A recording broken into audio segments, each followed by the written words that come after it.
Welcome to the Legendary Upside podcast. My name is Pat Carrain. You can find all my content at legendaryupside.com. Today, I'm joined by Sam Sherman, Davis Mattek. Guys, how's it going? Amazing. Doing good. Couldn't be better. Yeah. We got a gift from the content gods today. We did get a gift from the content gods. I was out while it happened. It seems like everyone was doing stuff as the Diggs trade came through, but we've all had to scramble, adjust the rankings, literally. And we're going to talk about that plus some other stuff. We'll see what we get to, but the big news is this Stefon Diggs trade to the Texans. I'll pull up the leg up rankings that we've adjusted since the trade. But yeah, Sam, what are your thoughts? And I'm gonna throw things to you as the host as we chase some ADP.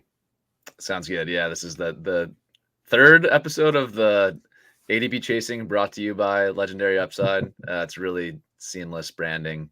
But anyways, yeah, my thoughts. I'm still working through it a bit myself, so I'm excited to talk through this with you guys. I guess I see it kind of similar. Maybe this is a bit of a weird comparison, but kind of similar to the 49ers now, where this is the offense that is stacked in terms of pass catching talent. And I think the market reaction might be like, oh, we got to dock all these guys. The targets are going to be too split up. But I don't know. I think if the offense is really strong, CJ Stroud takes a leap with better pass catching talent. There's three really good wide receivers here. I think it'll be fairly concentrated between those three. There's not really like a running back that's going to soak up a lot of targets here. Not really a tight end that's going to soak up a ton of targets. So I see paths to the market like overreacting to this in a negative way for these three pass catchers, Tank Dell, Nico Collins, and Stefon Diggs. And I think I still want to be high on them. But yeah, obviously depends on how the market shakes out. I guess I'll kick it to you guys. How would you just like throw ADP out the window for a second? Just like, how would you rank these guys like 1, 2, 3 in fantasy this year? You know, Tank Dell, Nico Collins, and Stefon Diggs.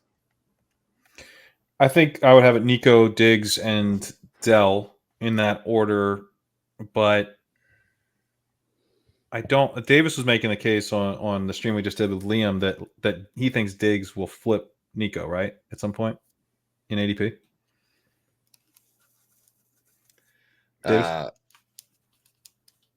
Davis doesn't appear to be able to hear us.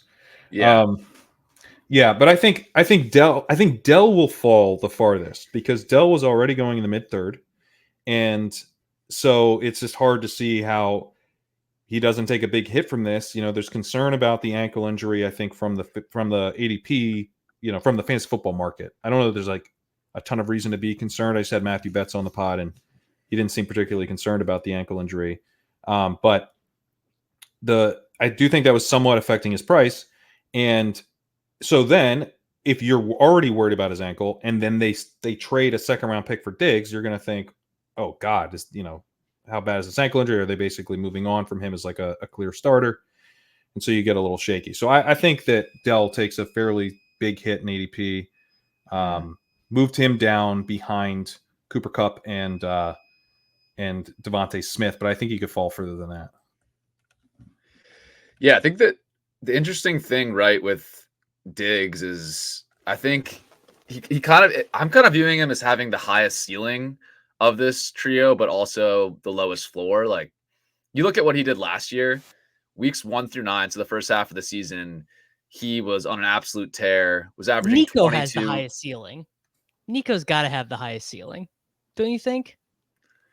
Well, I don't know. Just what Diggs has done over the course of his career. Like we've already seen him be this top. I think I'm with Sam on wide this. Receiver.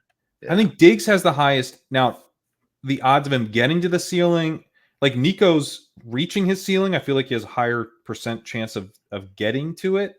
But like if Diggs is just Diggs from the beginning of last season, which, you know, maybe there's a low odds of that, but if he is, then like he's better than Nico Collins, you know? And who's gonna earn targets? Who's gonna dictate targets in this offense? That version of Diggs would be, I think, your best bet. So I think the way I'm thinking of it is Nico just finished wide receiver 9 on I think 106 targets. So if I were to posit that player who's really efficient is more likely to earn more targets moving forward. Now, he will naturally decline in efficiency. Like there's not going to be a ton of games where he's got 2 catches for 104 yards and a touchdown, which I think he did. I think he literally got the 100-yard bonus on DraftKings with under 4 receptions multiple times last season. So maybe that's not most likely, but it would indicate to me he's ascending. You know, if you view kind of fantasy points as like a bell curve distribution, he's on his way up, and Diggs, I would imagine, is in a lot of scenarios probably on the way down. I mean, I just know I agree.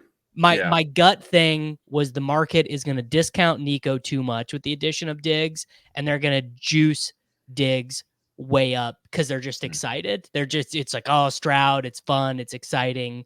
You know, it's just kind of what happens.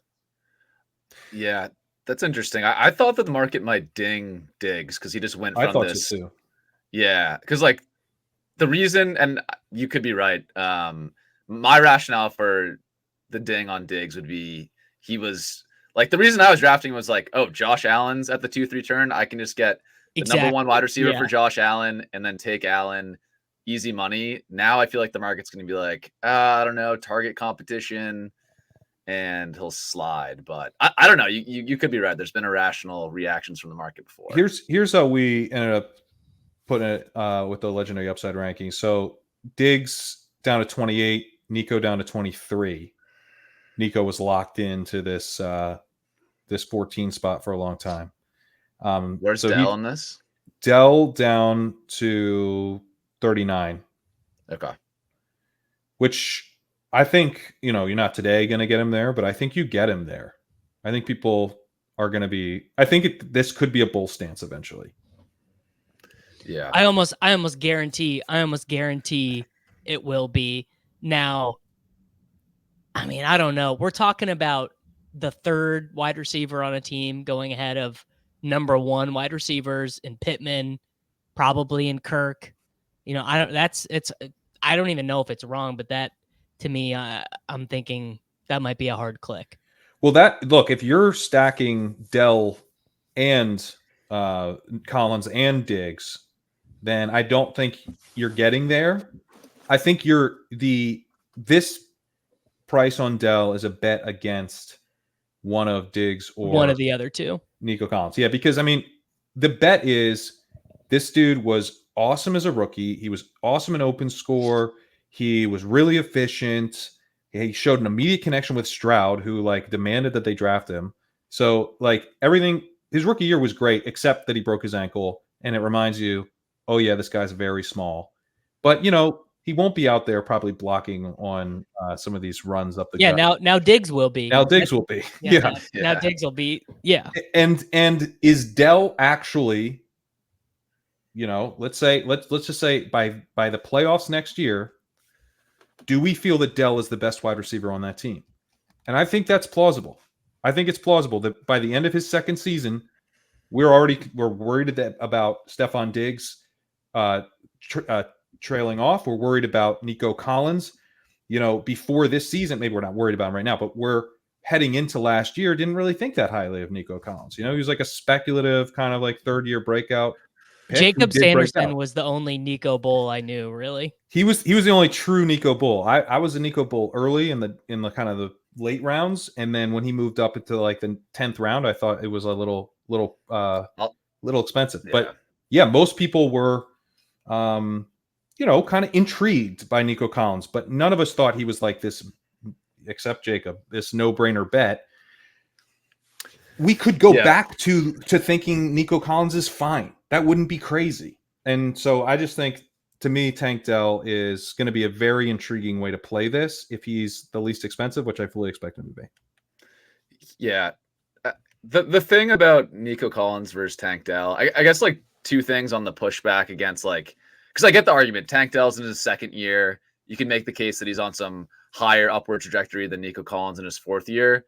The first thing is that they're basically the same age. Like Tank Dell was a really old college prospect. They're only like 6 months apart in age because Nico came out early. So For that, this that argument, part. I don't think that's particularly relevant. Okay. So if that doesn't get you, how about the fact that Nico Collins is 8 inches taller and 60 pounds bigger? Well, yeah, that's definitely cool. Yeah. So to me, it's just like, it's not, AJ Brown to Devonta pretty Smith. convincing to me, Sam. It's a pretty convincing argument, honestly. The age, like or the size? The size.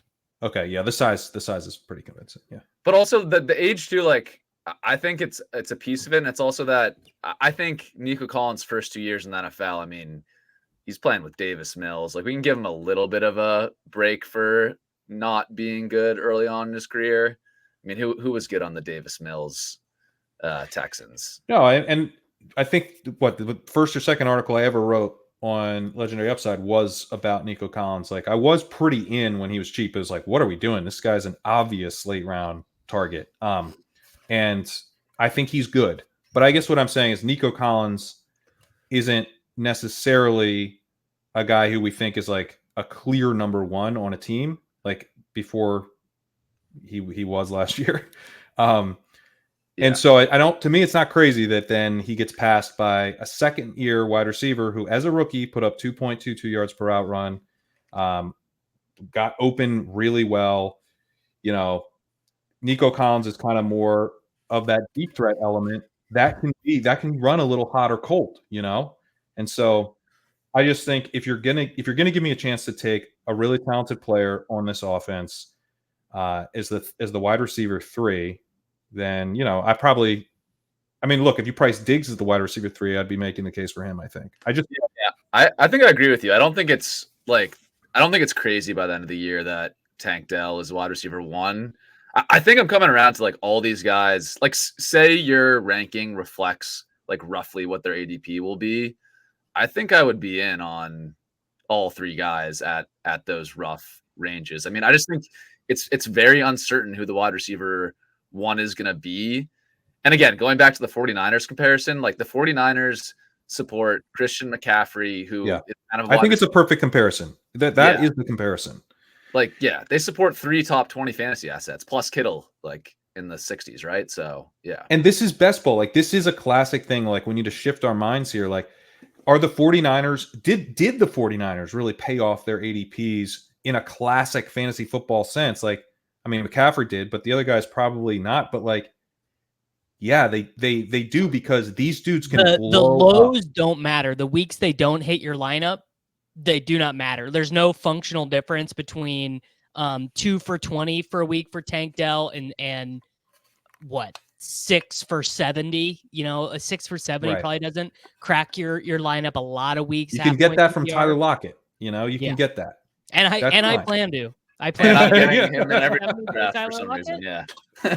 Yeah, let's hope. So, that's exactly right. So, what offense has the potential to, absolutely blow up in the playoff weeks? I mean, Houston, as we're going to see from Stroud's ADP, which is going to get nutty.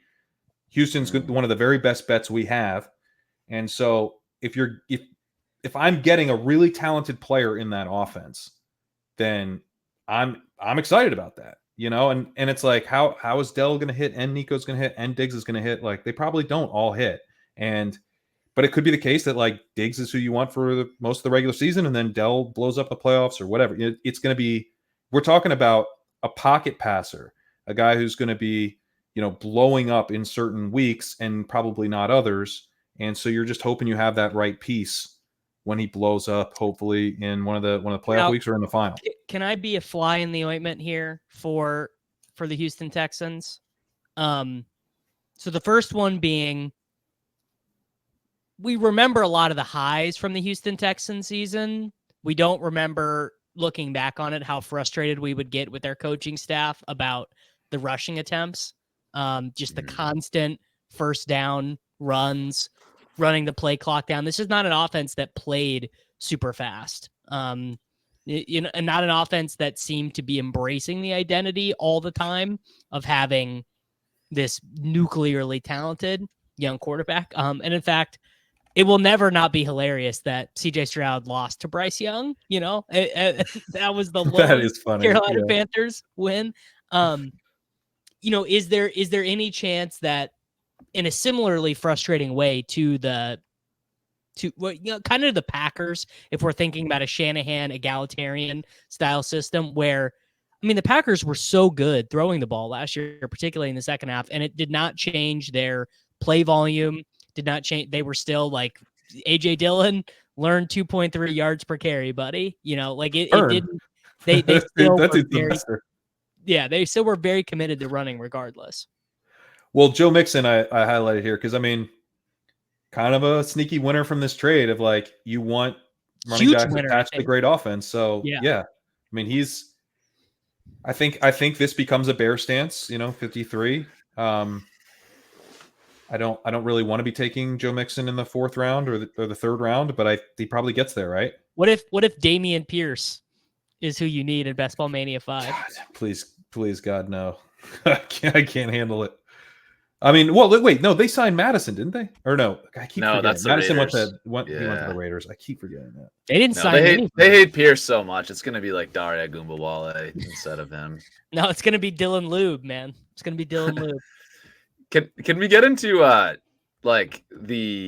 so I think like we're talking about, three guys that we all like. I think there's, what's really going to matter is stuff on the margins for these three players. I don't think I like Diggs very much in this distribution. I will, just looking at the rankings, I'm pretty likely to take very specifically. I bet every time I'm on the clock and Jalen Waddle and Diggs are there, I will take Waddle with no change in distribution. What about Mike Evans or DK Metcalf?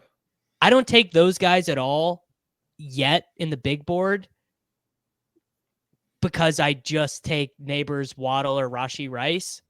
I mean, obviously the Rashee Rice thing feels a little fraught right now. We'll see what ends up happening there. So I guess I would take him over those guys. It just doesn't buying on Mike Evans this year after not being in on him last year. It just feels like the ultimate, like, why would just martingale it? Just double down. Eventually you'll be right, Yeah. Yeah, Mike Evans had the massive spike week in week 17, follows it up with a really great, kind of regular season campaign. So yeah, we've been wrong on Evans a few times now. I guess I'm wondering, like, who's going to play in 2 I know this team is now going to be the highest 3 wide receiver set percentage team in the league, nearly. But in these red zone looks, like, isn't it?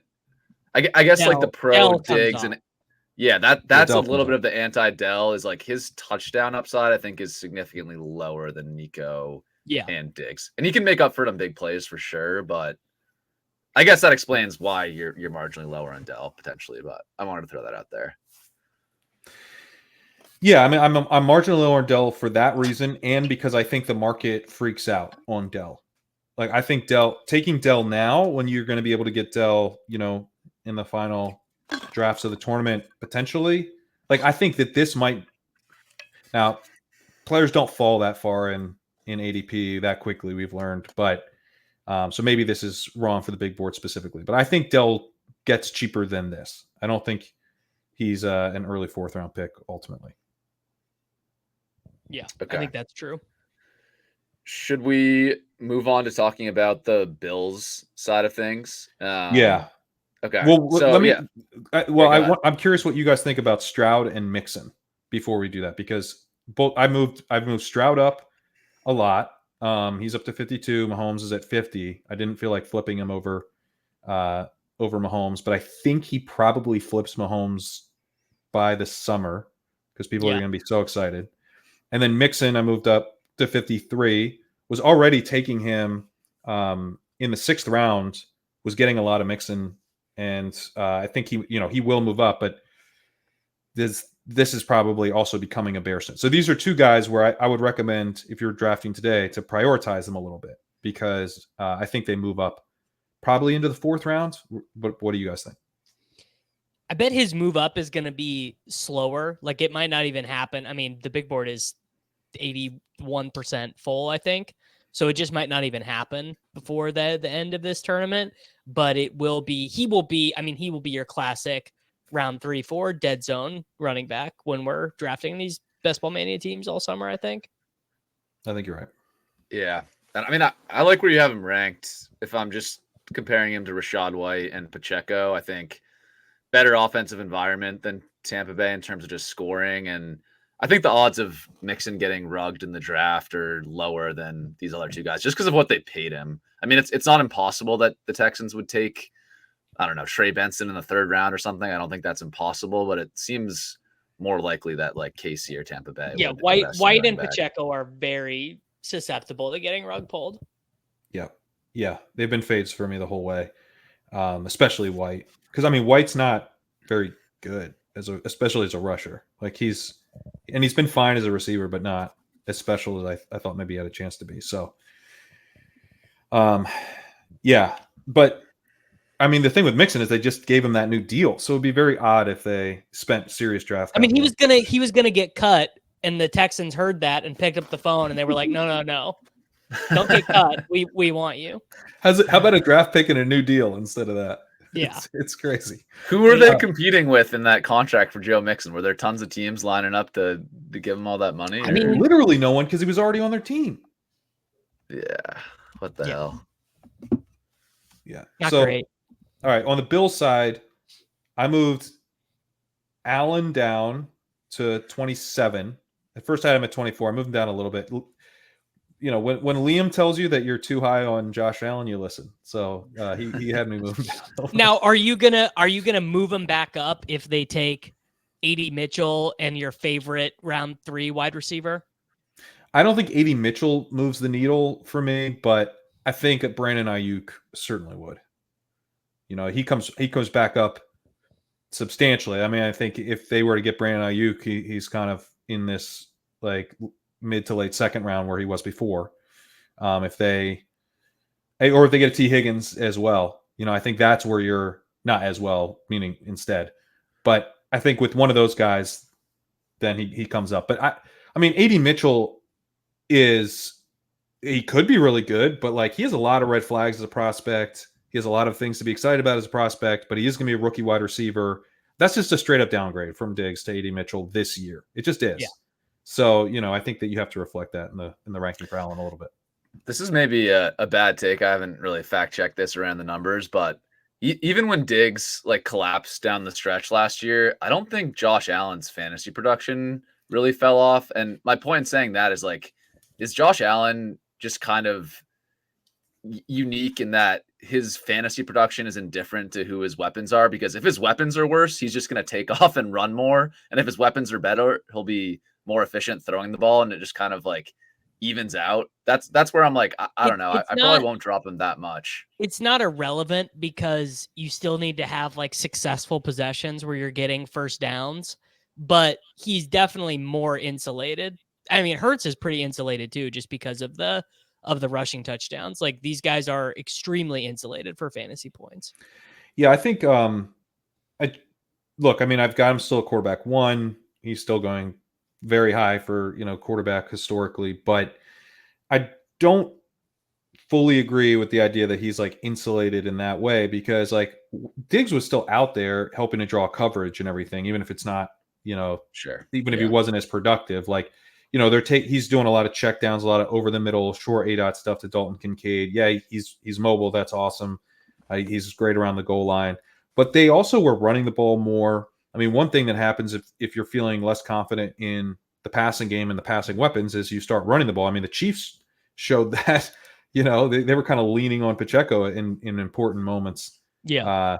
So I think there is a kind of a threshold that can be crossed where it's like, you know, it starts to impact the fantasy production once the weapons are below a certain level.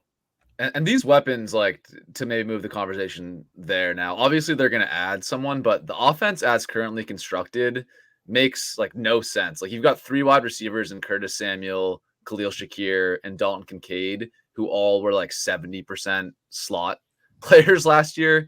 The last I checked, you can't have 3 players on the slot in the same time on the field. This is just people talk about slot snaps for tight end, but the way PFF charts slot snaps for tight end is if the tight end is on the right side of the line and disconnected from the line, so they're not in line, that counts as a slot snap. And Curtis Samuel can then be on, that's like traditionally the right side of the line, and then Curtis Samuel could be on the left in that kind of classic slot receiver spot. That doesn't mean Kincaid is over here playing slot wide receiver. So it is. Sure. You can. There are actually 2 slot positions on the field when one is a tight end. Yeah, that They're makes going to sense. need but to still, build another one. They're going to need to build another slot for the 2024 Buffalo Bills offense. They're going to have to find a 3rd slot somewhere. They're going to need to find a loophole in the rules. Get Belichick on that. He used to be good at that type of thing. I mean, it is insane, like that. I mean, I guess it's insane in the same way that the Chiefs were like, I don't know, Pat, figure it out. Here's Richie James and Kadarius Toney, like, go to war. You know, it's not as if the Bills want. It's not as if, you know, Brandon Beane is sitting up there in his offense and he's like, how can I make Josh's job more difficult? How can I, you know? But it's just like, okay, we got to move on from this guy. He doesn't want to be here. He makes $1 billion. We got to free stuff up.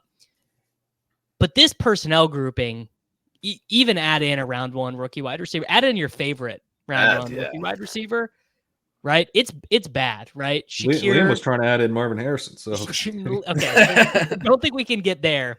But, you know, let's even say, let's say they get to like 15 where the Colts are picking and they take Brian Thomas. So you got Brian Thomas, Dalton Kincaid, Khalil Shakir, Curtis Samuel, Matt Collins, fucking Dawson Justin Knox. Shorter. I don't. The only takeaway you can have is that the Bills are going to try and do the 2023 Chiefs. They're going to run more. They're going to throw the ball down the field way less often, and they're going to run the ball. Yeah. So I mean, I think Brian Thomas would be a really nice addition for, like, if you think about what does this team need now that Diggs is gone. I think they need a Brian Thomas. They need an X badly. Yeah. You could say they need an A.D. Mitchell. You could say they need a Troy Franklin, although he's a little bit he's so skinny. I don't know. Maybe he's more I of think a the flanker. Troy Franklin fit is a bad one. I've seen that one discussed a bunch, and I don't what do you get out of a guy who's just trying to get open 27 yards down the field all the time? You get underneath targets to Dalton Kincaid and James Cook. Ship it. Ship the Dalton Kincaid 143 target season. Yeah, no, I mean, like, because the thing with Thomas, I think Thomas has. I was just writing him up yesterday, and like his red flags on, contested deep targets is like very concerning. Matt Harmon's write up on him was like, this dude's actually a really good vertical threat, and Connor Rogers has pushed back on some of those contested targets being underthrows, and so I don't want to say that is who Thomas is, but I think Thomas is very boom bust. So I'm not convinced that they bring in Brian Thomas and it definitely works in terms of him being really productive. But I think at the very least, Brian Thomas is big and fast, and that's going to help open up the offense. I think A.D. Mitchell is also big and fast and was a deep threat in college. He has some of the same issues in terms of separation and stuff, but I think he can do that. Didn't you watch Josh Norris's ball tracking video on A.D. Mitchell? I didn't. Does he not track the ball well? No, he tracks it. He's like the GOAT. Okay. He's like, in fact, it almost felt he very specifically was targeting you, because he was like, if you just watch these 4 plays and if the throw was a little bit better, his yards per route run would have like quadrupled, because it was just a bad thrown ball that he adjusted to perfectly to get within the vicinity of like a 60-yard throw. And I actually manual adjusting stats has never burned anyone, but fine. By the way, this dude had a 1.68 yards per route run over his career. I think 4 throws weren't making up the difference there. Yeah, you don't know, dude. You're not a fucking scientist. Yeah. I mean, A.D. Mitchell is a really difficult eval because he has some really exciting elements and some really concerning red flags. Brian Thomas also has the red flags, also has exciting elements. Right? All these guys, they're boom bust, but I think they will add a deep threat element to the passing game, even if it's in a Gabe Davis-y sort of way.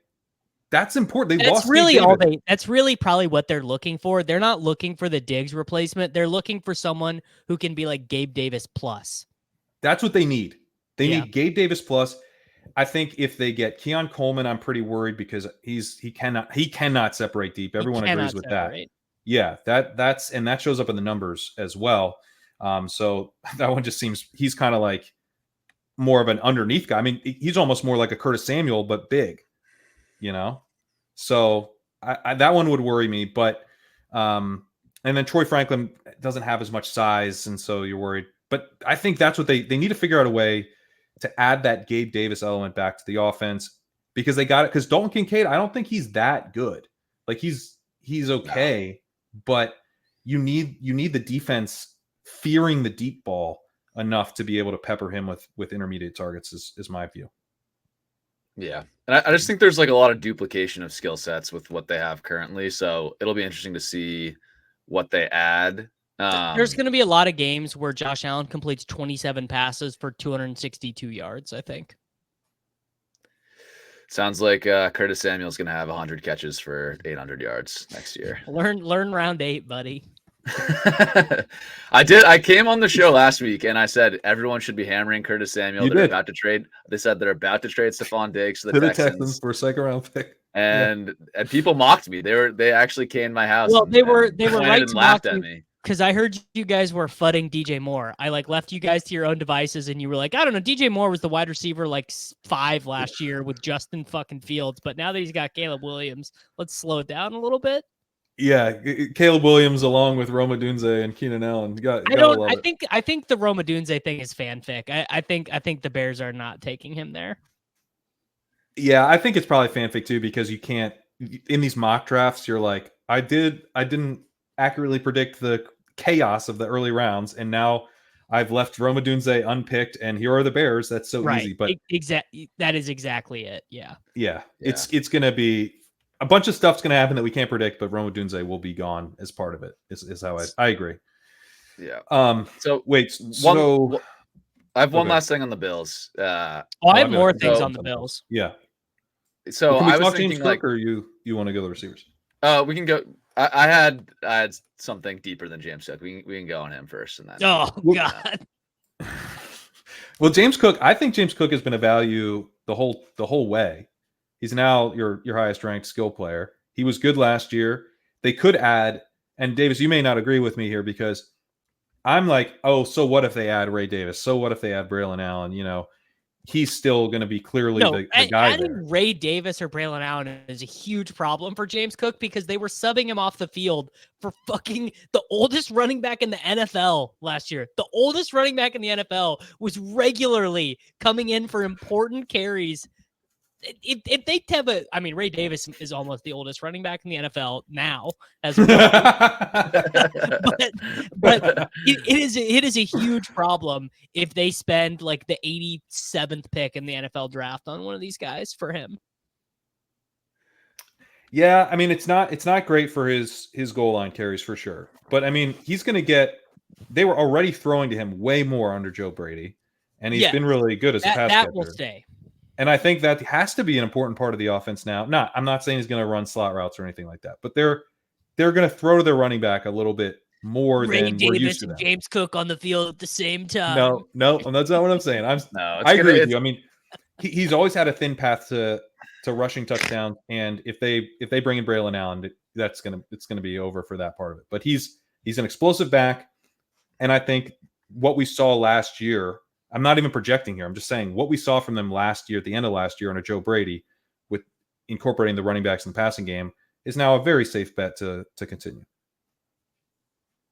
Yeah. What if James, what's his name, Joe Brady? Like, are we sure this guy's any good? He becomes the offensive coordinator. Fact, he got scapegoated. We're pretty sure he's bad, Sam. He only became offensive coordinator because they needed to scapegoat someone, and then he immediately makes Diggs irrelevant in the offense and runs the entire offense through James Cook and Dalton Kincaid. Are you deep enough in football lore to know why he got a job to begin with? I remember him on the Panthers. That's about as far back as I remember. You don't remember? So you don't remember how he got the job? He had the good fortune to be the offensive coordinator for Joe Burrow, Justin Jefferson, Jamar Chase, Terrace Marshall, and Clyde Edwards-Helaire at LSU. Yeah, he's the Terrace Marshall of offensive coordinators.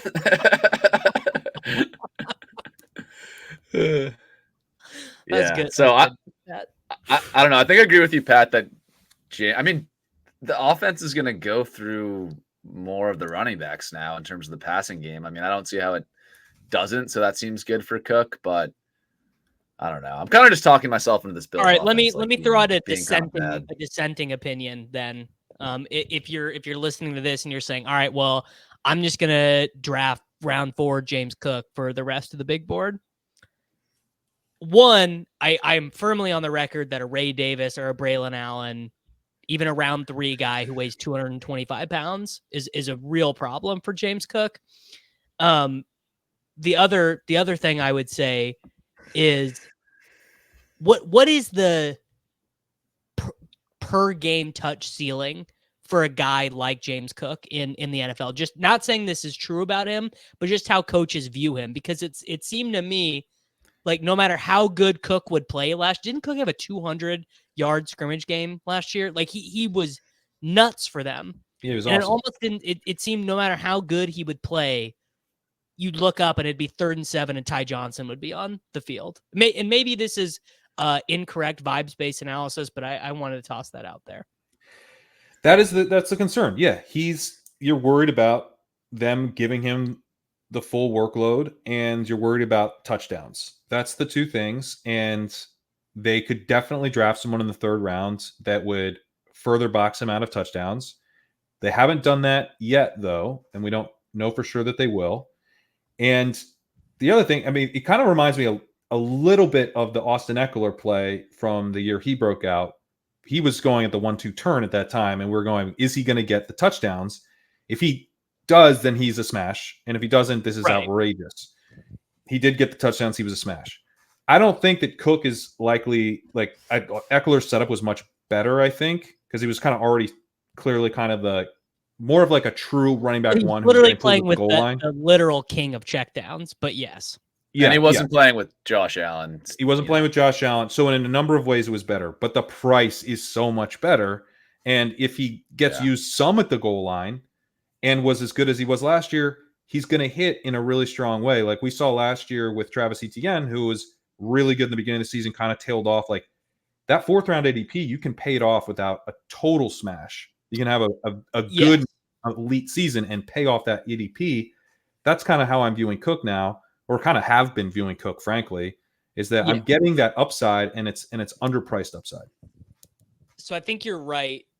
Another counter, and I'm trying to figure out if I believe this by saying it out loud, is James Cook the next heir to the Tony Pollard, Kenyon Drake, Felix Jones, guy who was supposed to be the guy, but then turned out was not at all the guy, running back rankings. And I think Cook has already proven he's probably not, because he was the lead back for them specifically in the second half last year.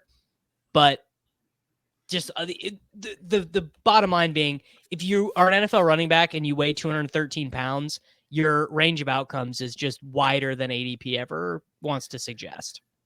Right, but I mean, I think the Tony Pollard example is a comparison is a good one. Is a good one, yeah.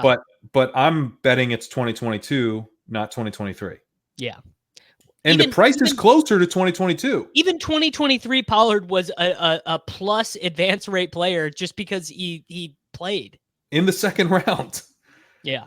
So yeah, I'm betting. If he's Pollard, I mean, he won't be Pollard from 2023 in terms of the workload, but I'm basically hoping he's Pollard from 2022. Maybe not quite as explosive because he was outrageously explosive that season, but that kind of bet. That seems fair. All right. What other Bills? Samuel. Wait, hang on. Yeah. How are you in Curtis Samuel now? Well, no, we can't talk about Curtis Samuel yet. We just had someone in the comments, or I can't remember, on Twitter, where they said they were talking about this show specifically. When one of us makes an outrageous comment and when someone wraps up the conversation with that seems fair. That seems fair. Being the ultimate sign of disagreement. So I just want to know, Sam bit his tongue. No, that was more out of I'll be honest, I completely zoned out, and he was over going back and forth on me making up ideas on how James Cook could fail. I was trying to find a way to sneak a Ty Johnson joke in the whole time, and I couldn't do it. So you never found okay. Yeah. I mean, look, if they don't take Ray Davis, or if they don't take a pass catching guy on day 3, what is stopping Ty Johnson? Oh, I didn't Nothing. think you were going to tell Ty Nothing. Johnson there. I thought you were finally coming to my side on Cook, but no. No. Curtis Samuel, I have at 98. Obviously, that's way ahead ADP today, but probably behind where he settles. What do you But guys it think? won't be. I mean, come on. People are taking Curtis Samuel over Cortland Sutton. Yeah, you're right. They are. Well, I mean, it's going to depend what happens in the draft for sure. But like, I don't know. We took Gabe Davis last year in the 70s, even after we knew he sucked, just because he After was we on knew the he Bills. sucked. Yeah. So Curtis Samuel, I think like he has less like big play, maybe touchdown upside than Gabe Davis, but I think he has way more target upside than Gabe Davis. And I know he hasn't really done it on a full season. Like you can't look at his career box score numbers and be like, oh, Curtis Samuel has a ton of upside. But again, I said this last time. He out-targeted Terry McLaurin on a per route basis last year at like 21% targets per route run.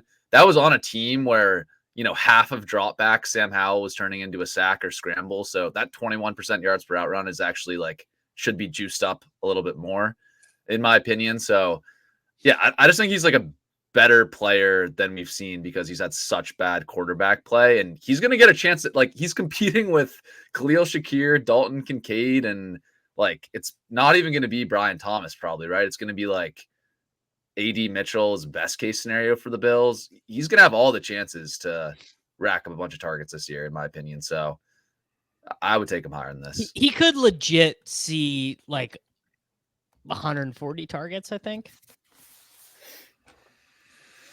So where are you guys taking him, and where do you think he'll go?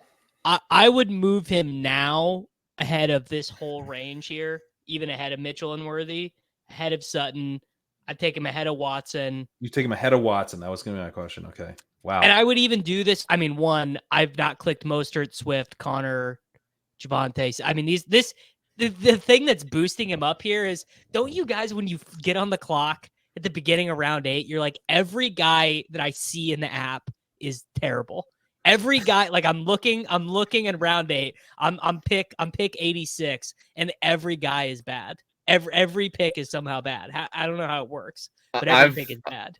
Yeah, I've tricked my brain into thinking James Conner is really good this year, so that's why I've solved that problem. I'm taking a bunch of these dudes because what I do is, and the worst situation to put yourself in is if we have 3 wide receivers, or the worst is 2 wide receivers, and it's you and one other guy with 2 wide receivers, and Christian Watson and a bunch of green. I mean, and you're like, donate that team. Donate. That's when you get ready to learn reaching 20 picks for Mike Williams.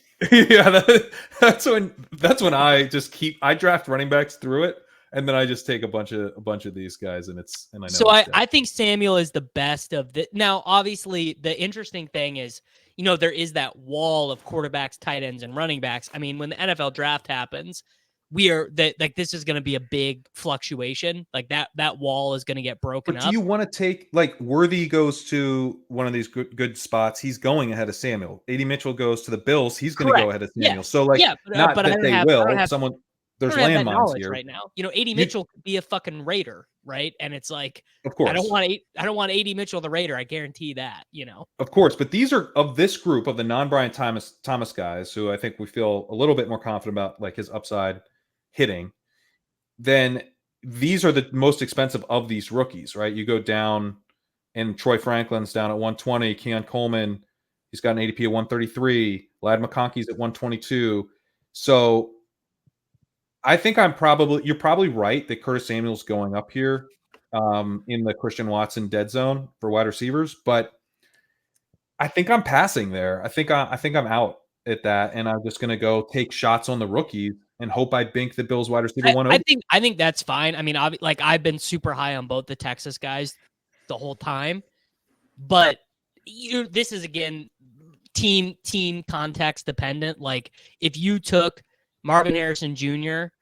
as your first wide receiver, maybe it's nice to just know you banked a little bit of Curtis Samuel to start the year to get you some 11-point games, or maybe you did Neighbors and a Dunze. So you might just be real light on wide receiver points the first month of the season. So maybe you opt for, I think you definitely opt for Samuel there over AD Mitchell. Yeah, I think I'm going to move him ahead of Sutton, though. I think I like that. Yeah, I mean, Who's yeah, drafting also Sutton in April 2024? I'm drafting Sutton. He's the wide receiver 1 on an NFL team. I'm drafting him. yeah, the wide receiver Learn 1 Bo for Nix, Jared buddy. Stidham. I think Bo Nix is actually pretty decent. Your quarterback article was kind of convincing me on him the other day, actually. Yeah, he avoids mistakes well, and he's going to be in a well coordinated offense. So I'm interested in Cortland Sutton if we're going to act like he's not the number 1 target on a team. Yeah, that's This is a fair. Sam I like thing. to. How does Sam not on this obvious wide receiver? We're taking the wide receiver 1 on Tennessee. How have you not crafted we're taking 2 wide receivers on Tennessee ahead of the number 1 wide receiver? What's really the difference between Jared Stidham and Will Levis? That is like You're right. That is You're like the Chat GPT Sam Sherman take. ChatGPT Sam has tweeted that so many times. The versions of that take every day for the last week, and yet not once have I seen it on the real account. Yeah, that's true. I don't have a rational explanation. Like the really boring players that get value, I should be all in on Sutton, but I don't know, man. I can't do it. I just can't. But I don't have any rational disagreements there. Let's go back to the Texans real quick and talk Schutlz, who I moved down to 131. I've been taking a lot of Schutlz because it's like, all right, this dude's, the number 3 guy. He's tight end it dries up completely. He's still ahead of Cole Kmet, and I think Cole Kmet for a long time has been kind of last call for like a starting tight end who you can reasonably count on to be out there a lot. And now Schutlz probably gets knocked down to that style of guy. Obviously, Kmet would move down further if they were to draft a Dunze, but who scores more points per game? Dalton Schutlz or Zach Ertz? Dalton Schutlz. I mean, your Schutlz, best out to that is Ertz playing 3 games. Well, he scores a couple touchdowns. That was implied in the question. Correct? Yeah, I know. But I realized that is how you win that. Yeah. I mean, you could still just be careful. Like, you can make the argument that you did for Joe Mixon. It's not as good of an argument, but that the fact that this offense is just going to be awesome, and in tight end at a certain point, all we care about is touchdowns anyways. Schutlz could just get lucky this year and have 10 touchdowns on 500 yards, right? So that's why I think your doc on him is fair, Crane, but I wouldn't go like too much farther just because, yeah, you could just get lucky with touchdowns on a good offense. Yeah.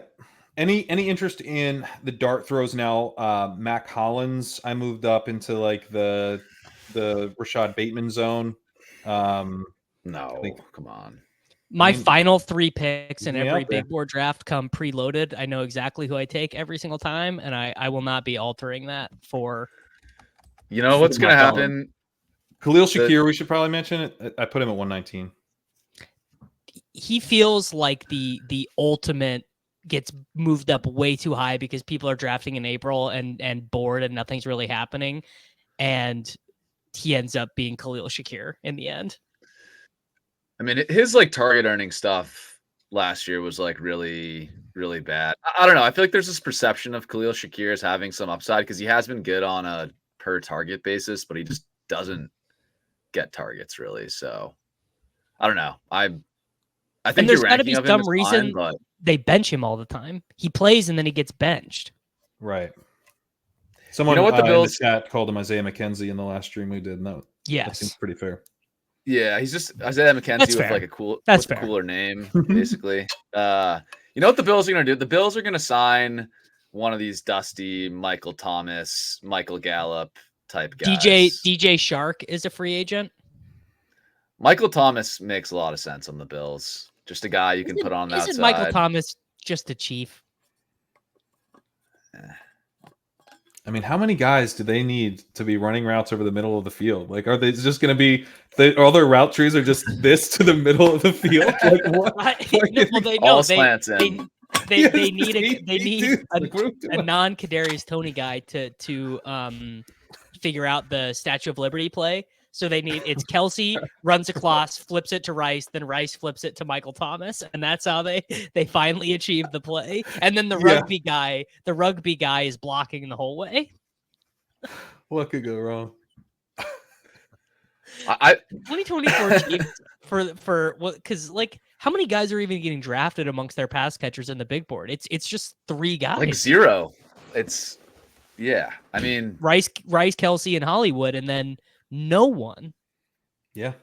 Justin Watson's not the worst pick. I fear he might be the worst pick, actually. what could you possibly win by selecting Justin Watson? Yeah. I don't know, man. Just log off. You get a 13 point week 14. That's as good as it's gonna get. That's the bull case. There's the old Sam. All right. let's there was one other guy. Oh no, I think that's it. I think we covered everyone. I mean, we were talking about ranking Mac Shorter. We were talking about ranking Matt Collins, so I figured Justin Watson was. You guys don't even think he's in the mix at all. Like, I think he is so like. I mean, he's Justin Watson. I mean, so if they draft, I think they're gonna draft wide receiver, maybe 2 / maybe sign one of these Michael Thomas dust balls. Like, I don't know, like that's. I mean, you're probably right, but that would be a reason not to get out over your skis on Khalil Shakir. And actually, talking to you guys, I think I might lower him slightly. I want these rookies still, I think, over him. Yeah, like Roman Wilson or Khalil Shakir. I think the range for Roman. Definitely have like I want and Franklin. I'm going to lower him a little bit. It seems. I think I'm just willing to say they're drafting someone, they're adding someone. It's not happening. I think weirdly this just made Keon Coleman some money. I feel like his odds of being a round 1 wide receiver really went up with this.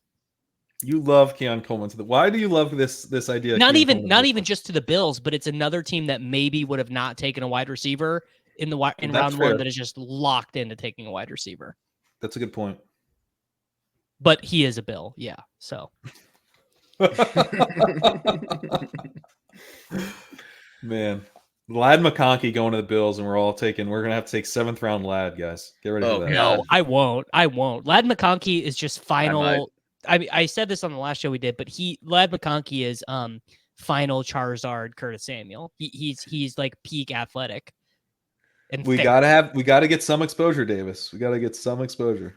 You know, I learned my lesson with JSN. I think on the get some exposure, like if I don't really believe, I actually don't have to just get some exposure. I actually can just not. Yes. I could just have none. That week 16 touchdown was pretty sweet. Wide receiver 43 JSN though, Sam. Can I sell you? Can I sell you on wide receiver 43 JSN? I can't. I mean, I don't get like the JSN argument. It's like, oh, we can excuse his rookie year because he had great target competition. And it's like, okay, well, what's his target competition this year? It's the same. JSN or Curtis Samuel, Sam?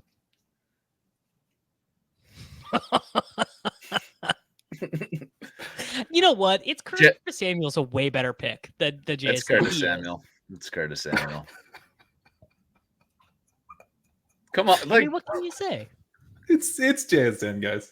It's JSN. What are JSN's odds of being number 1? You are an unreliable narrator on Jackson's. I'm not. Listen, I've gotten to ADP on JSN by just having him here and then having everyone calm the fuck down over the course of the winter. That's what happened. Yeah. Okay. Fair. Yeah. This at ADP ranking has been earned by now. What is more likely, Karain? The JSN has a year 2 bounce a la Nico Collins when he finally got quarterback play, or that JSN is the 2024 Sky Moore Memorial sophomore year pick where the market was like, I don't know, it's still good, and it wasn't still good.